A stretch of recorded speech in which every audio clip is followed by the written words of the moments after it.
a higher table. Okay, so we know that if we have a molecular formula, we can figure out the empirical formula by reducing these down to the lowest whole number ratio. Okay, so what would this one reduce to? What would this one reduce to? What would this one reduce to? Okay, so you can see that an empirical formula can have multiple molecular formulas associated with it. So if we can use scientific data to figure out an empirical formula, how do we know what the correct molecule is that goes with that empirical formula? That's what I'm going to teach you today, okay? Because once you have your empirical formula, if you have just one more piece of information, we can figure out the correct molecular formula. Really not hard. I'm going to show you the piece of information we're going to use, and then we're going to figure out an easier way to calculate it. So, what is the mass of this molecular formula? How would we find the molar mass of that? Yeah. C times 10 plus H times 10. So it's going to be 12.01 times 10 plus 10 times 1.01, which is going to give us something. What's that going to give us?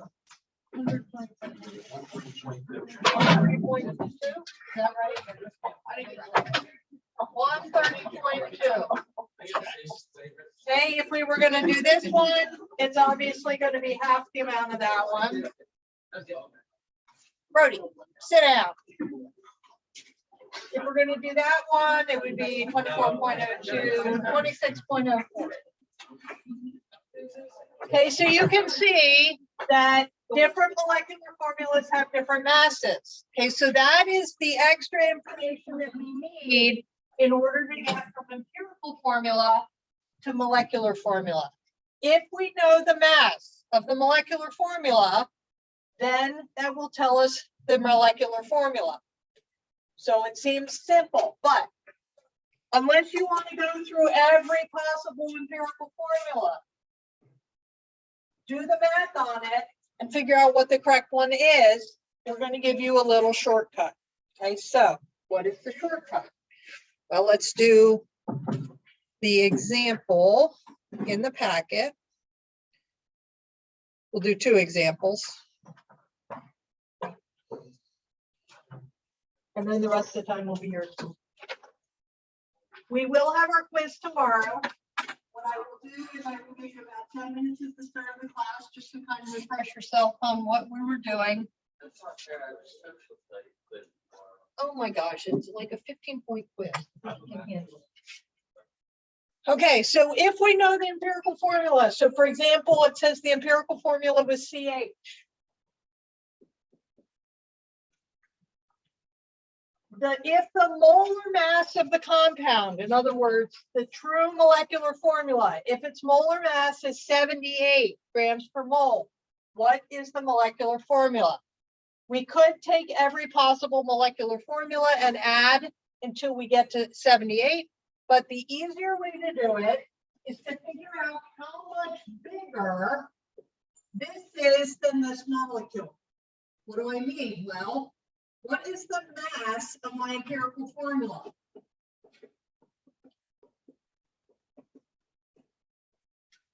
(13.02). The mass of the molecule itself is 78. So if we take the mass of the molecule and divide it by the empirical formula, that's going to tell us our multiplier, meaning how many times bigger is the molecule than that. So you just take the mass of the compound divided by its empirical formula mass from the periodic table.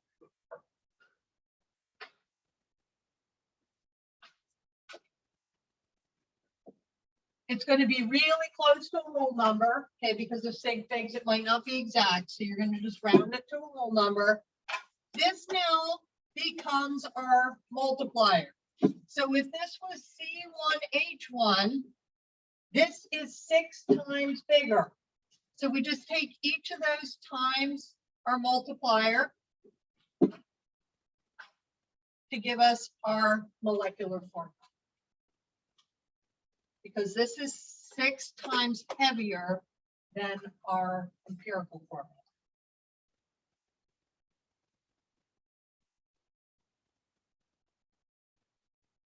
Now, more likely, the way you're usually going to see this is you're going to be given this all in one problem. It's basically going to be 2 steps.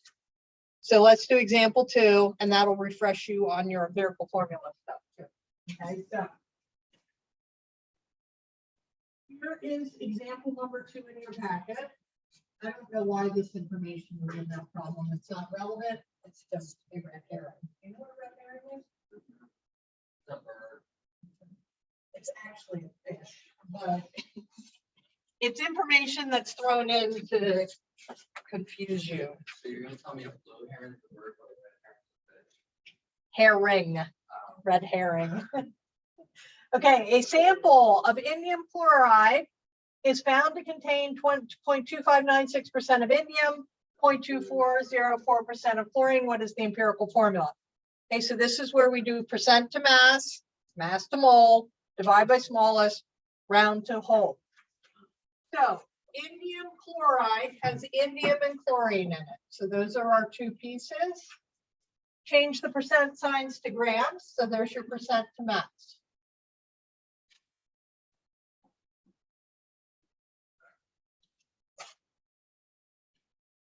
Mass to mole. This is where we do dimensional analysis. We convert our grams into moles. Where does this number come from in front of grams? Periodic table.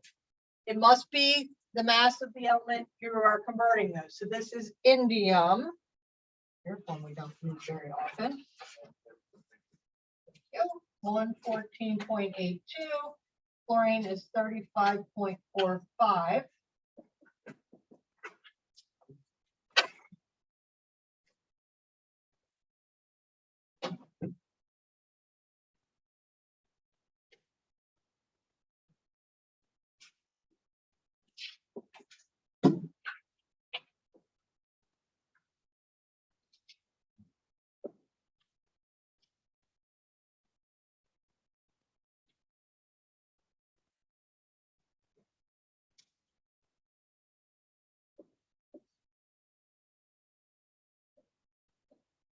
Okay, so there is mass to mole. What's the next step? Divide by the lowest or the smallest number. Now be careful when you have decimals. Okay, this one, we have the same number of placeholders, so it's both in the thousands, so it's pretty easy to see which is lower here. But be careful, because if this had just had 1 0, you have to think a little bit more about that. Okay, so 0.2, this one is smaller.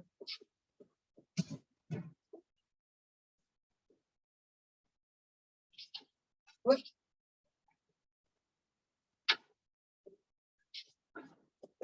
Okay, remember that brings one of them down to 1. The other one should be close to a whole number, hopefully.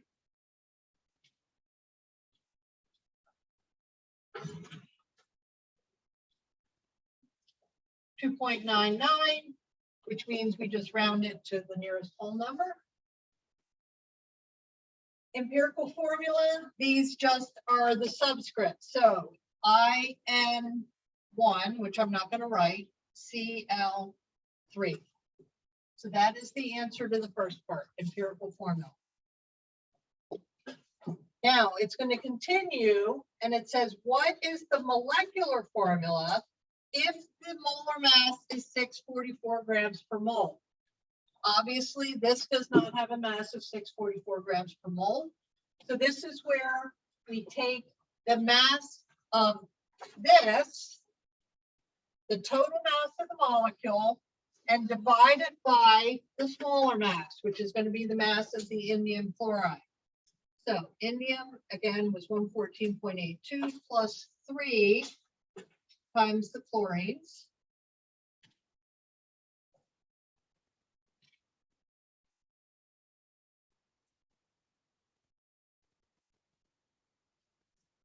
That's 221.17.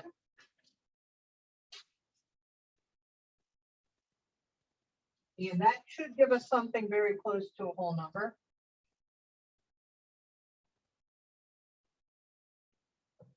2.91.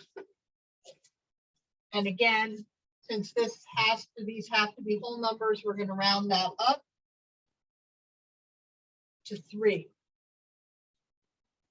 The molecular formula, then, you take this number and you multiply it times each of the subscripts. So IN1 times 3 gives you 3 INs and 9 chlorines, 3 times 3. If you want to double check your work, you can go back and add the masses of these and it should come out to approximately that. Maybe not exact since we have the round, but that's how we do this. Okay. Really, it's just a matter of practicing the steps and following the process. All right, so at this point, you should be able to do that entire Classkick that I posted. It's posted in Google Classroom, but you can go directly into Classkick. It is called Chapter 10, Part 4. Yes, we did not do a Part 3, so don't panic. I combined some this year, so that's why it's out of number order. Page 1 is directly from the packet. So just fill those in so that they get the points for those. Page 1 was that. Page 2, 3, 4, and 5 are not in your packet. Okay, so you will need to do the work for these. The one on page 2 and 3 walks you through step by step. So it has you take your percent and change it to grams. And then it has you plug that in here. You do your math, you get your moles. Then on the next page, it's going to have you divide by the smallest. Okay, so you take that number, divide, get a whole number, and then plug those in as the subscripts. Okay, so first one walks you through step by step. After that, you have to do a little of the work on your own. Okay. It does say to enter text boxes for your work on pages 4 and 5. I'm okay if you do the work on paper as long as I have something to look back at if you need help. Okay, but I'm looking at the answers to make sure that they are correct for your points. Yes. Only if you don't get them done. Like if a box is red and you don't show me work, I can't give you.